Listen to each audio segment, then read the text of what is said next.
Okay, mpenzi mtazamaji ujambo na karibu, hapa ni Pap TV, mimi ni Ikuwawanga presenter. Na mpenzi mtazamaji, story ambayo inaendelea kutrend kwenye mtandao ni formation ya wale makomishona wa Iebc, na tayari kuna committee tayari imetengenezwa. Japokuwa kuna hao wawili inasemekana hawakuweza kuapishwa, sijui itakuwaje kisheria. Lakini mpenzi mtazamaji, kitu ambacho nataka tuzungumzie ni swala ambalo Chief Justice Martha Koome ameweza kuzungumzia. Akasema inafaa kwa sababu anaelewa kutakuwa na ile pressure juu ya hawa members ambao wamechaguliwa ili wasaidi na saidi moja, wajaribu kuchezeshwa, lakini amesema wawakilisha wananchi rather than zile ambazo pengine ni watu wa kawaida ama viongozi. The aim yao iwe ni kuwakilisha wananchi. Lakini mpenzi mtazamaji, sijui kama inawezekana katika karne hii, katika taifa la Kenya, kuwakilisha mwananchi wa kawaida, kwa sababu mpenzi mtazamaji, ili uweze kupewa position yoyote, sana sana unapata kuna watu ambao wanashika mkono, na of course majority huwa wanakuwa ni wanasiasa. Na sasa unajiuliza itakuwaje kwa mfano hawa members ambao wamechaguliwa wataweza kuwakilisha wananchi na ile hali wanahitaji support. Kwa mfano Martha Koome amesema kuna influence ambayo watakumbana nayo.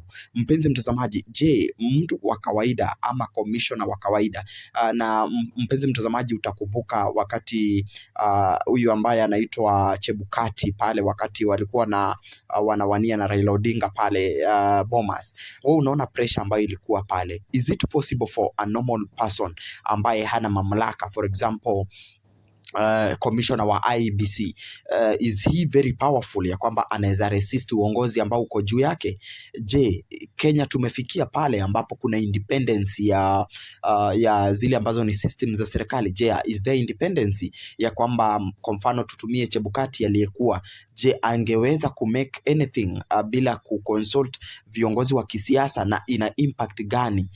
Na hasa mpenzi mtazamaji, ikizingatiwa ya kwamba ni mahali penye is a very serious position ambayo pengine hata inaweza gharimu maisha yako. Is it possible ya kwamba the positions ambazo tunapeana, kwa mfano Martha Koome amehakikisha wameapishwa, kuna protection gani ambayo watu hawa wamepewa, na ataresist aje serikali ambayo imemweka katika nafasi? Kwa mfano let's use the Iebc commissioners ambao watakuja kuwa formed ikiwa itawezekana. The commissioners wa Iebc wanakuwa controlled by the government of the day, na sana sana let's talk of executive ama ile ambayo tunasema ni pale Ikulu. Kwa mfano tukisema watu hawa wanakuwa controlled pale, wao ndio wanapea funding, wale ndio wanawapea ile ambayo ni security, then how can they resist? Kwa hivyo mpenzi mtazamaji, wewe niandikie maoni yako pale. How is it possible ya kwamba uongozi wa Iebc utakosa kuwa partisan, na wale wanakupea security ni wale ambao wako na say, wale ambao wanakufund ni wale wako na say?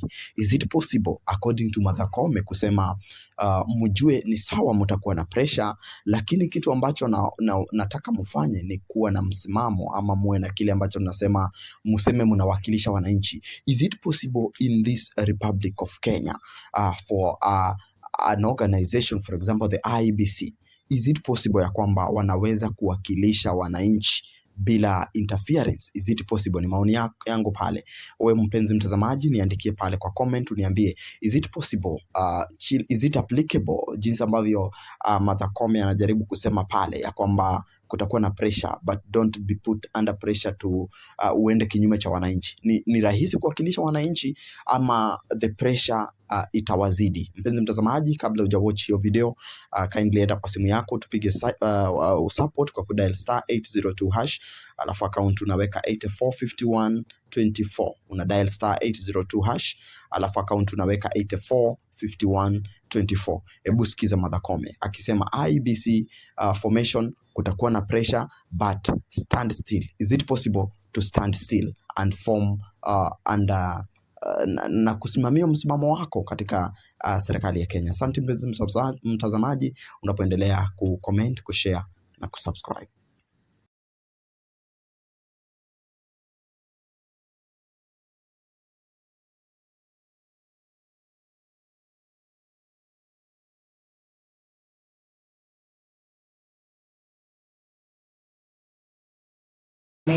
remarks. Karibu.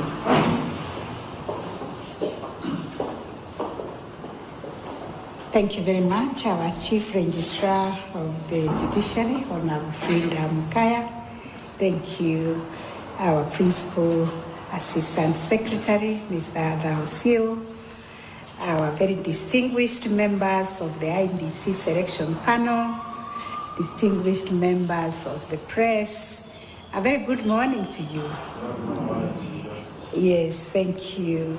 And let me also join the Chief Registrar of the Judiciary and the Principal Administrative Secretary to extend my heartfelt congratulations to each one of you, members of the IEBC selection panel, on your appointment to this crucial national duty. The responsibility you assume today is not just a legal function. It is a solemn call to serve the people of Kenya and safeguard the integrity of our democracy. The importance of this moment cannot be overstated. Your role in constituting the IEBC Commission is foundational to the strength of our democracy. The credibility of elections defines the stability of a nation. And history has shown us that when elections are free, fair, and transparent, our country flourishes. However, when they are mismanaged, the consequences are severe, threatening national unity and public trust. And it's very difficult to recover from those effects of mismanaged and consequences of badly conducted elections. This is why your task is of the utmost significance to Kenyans. The future of our democracy depends on the integrity of the men and women you select to lead the IEBC. The commissioners you appoint must be individuals of untainted credibility, committed to independence, impartiality, and the principles enshrined in our Constitution. The IEBC is not just another government agency. It is not just another constitutional commission. It is the custodian of our electoral integrity, and its composition must reflect the highest standards of professionalism and credibility. As you all know, the past 2 years, Kenya has endured an unacceptable situation. An electoral commission has persisted for 2 years without commissioners.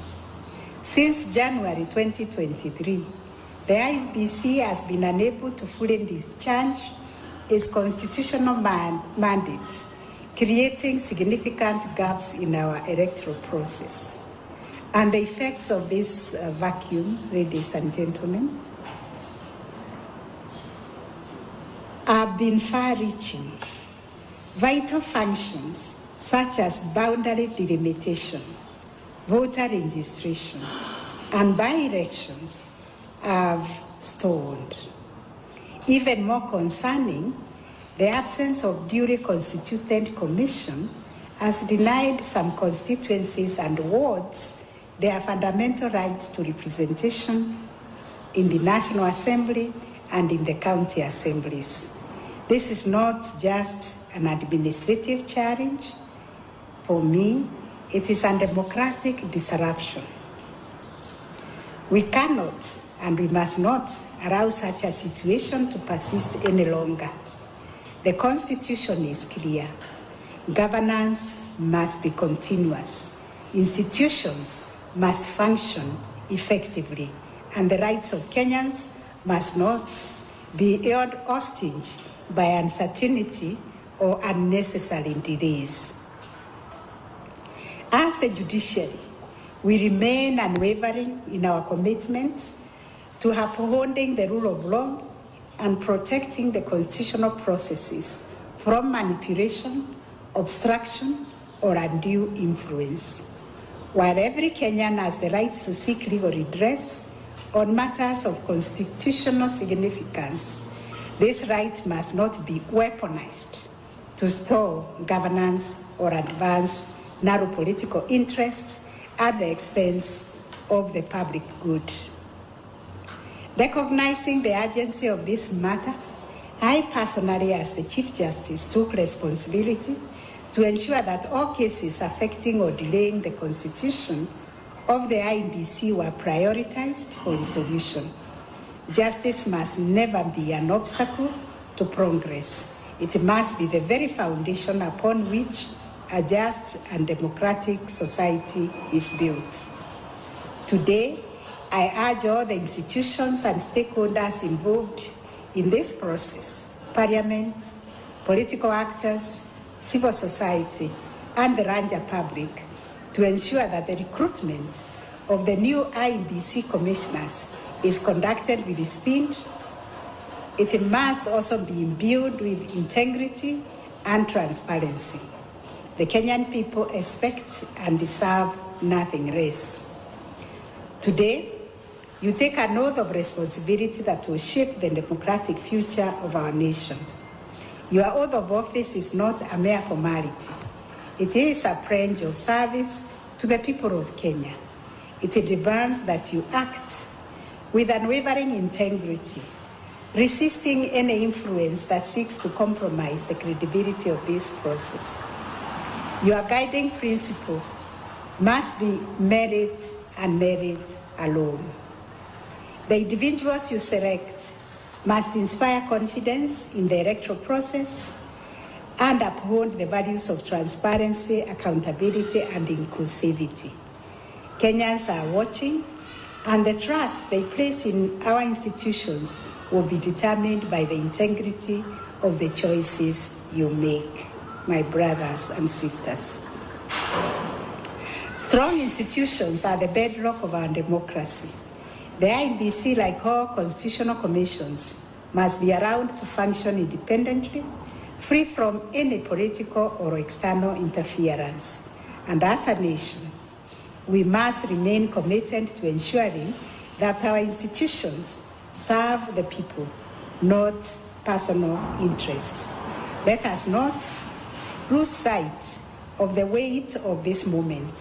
The work you embark on today is not just about filling positions. It is about securing the legitimacy of our elections, the stability of our government, and the future of our democracy. Today, you step into a role that carries immense national responsibility.